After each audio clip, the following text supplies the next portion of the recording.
But running, it's just, you don't have every week to do it.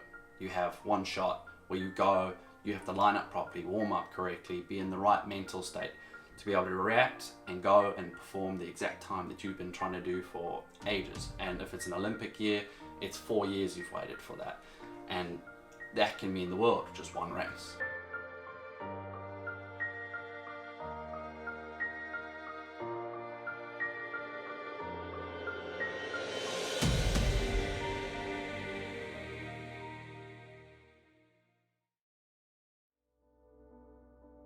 So I'm Matthew, I'm 22.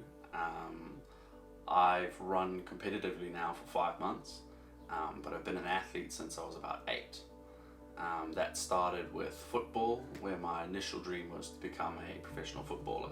I got introduced by running by a coach down at Pakuranga Athletics, who said I should come along and start running and start trying to give 100 meters and 200 meters a go. I feel like this is something I can push forward for, and running has become a real intricate part of my life, and that's kind of the background of why I've started doing what I'm doing. I think there's not many sports like running where you can just go out and do it. You don't have to buy expensive equipment, you don't have to do anything fancy. You can get a pair of shoes and just go do it, and anybody can feel like, wow, that was very hard. And it becomes even more exciting when you start chasing times. Hey.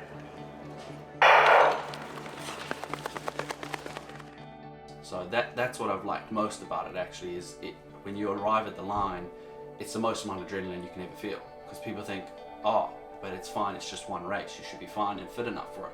But it's so much more to it. You arrive there, you're shaking, people are watching you, you have to get your blocks set up correctly and make sure that you're feeling good and that you're going to react to the gun well, you're not going to try and anticipate anything. And I think there's not many sports where it's just everything is on a razor edge. In 90-minute sport football, you can make a mistake in the first 10 minutes and recover in the last 20. You can't do that in track. It's that day or not that day at all, and you have to try again either a couple of years later or a couple of months later, depending on the competition. Let's say they run 3 seconds faster than you. They'll poke you out if you chase them. You do have to run your own race. No, I know, but I mean, I didn't strategize it well enough. No, well, that's the error you make because you're young at this. You can either let that break you, you can let that push you forward. And I think that's one of the more addictive things about running, is you get to that competitive stage and you're just like, this is amazing. I'm going to run a race that everybody's going to watch, and everybody will either be impressed by or not impressed by, but either way, this is what I've trained to do. The other side of it is the training side of it. I think if you're not addicted to training, you can never be a good athlete. It's just one of those things. Ali, Kobe, they were all addicted to training. They were addicted to getting better. Mouth dry. Tell you what. Have water. If you feel like you need to throw up, find a tree, throw up, and come back. I typically say my favourite sessions are track sessions. I don't particularly like road and grass sessions, but they are necessary for building the endurance for these longer races in terms of sprinting and power sprinting. Sometimes it's just about running fast. It's not about thinking about too many things, where my foot's landing, where this is going, what's my arm doing. It's just about getting a time and being done with it.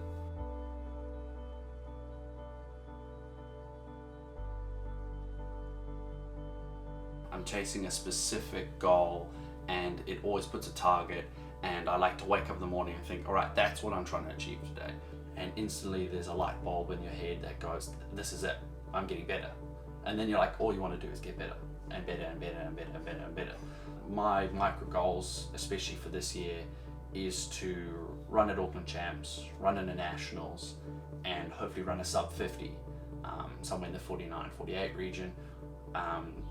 The boys that I train with have said it's unlikely that you run a sub 50 in your first year, especially not coming from a running background, but that is one of my goals. I've set a very high goal and a very high expectation for myself, because that's how I've done everything.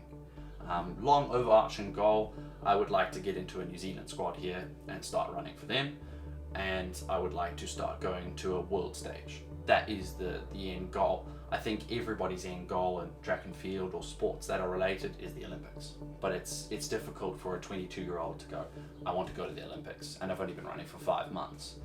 But if it's not in the back of your mind, then you get disheartened by the fact that you've lost this or you lost that, or I'm so far behind this. I think you have to have that overarching goal and then just break down those small little goals that get you towards that. And I get excited by the small goals.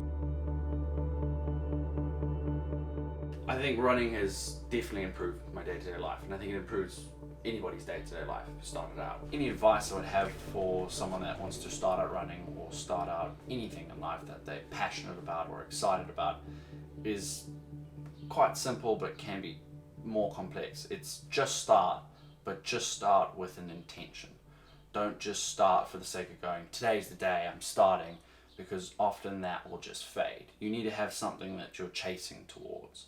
Go and do it silently and build and build and build and just repeat, slow little repeats, a small little run every day, and eventually it'll compound into you going, okay, I can do this for more.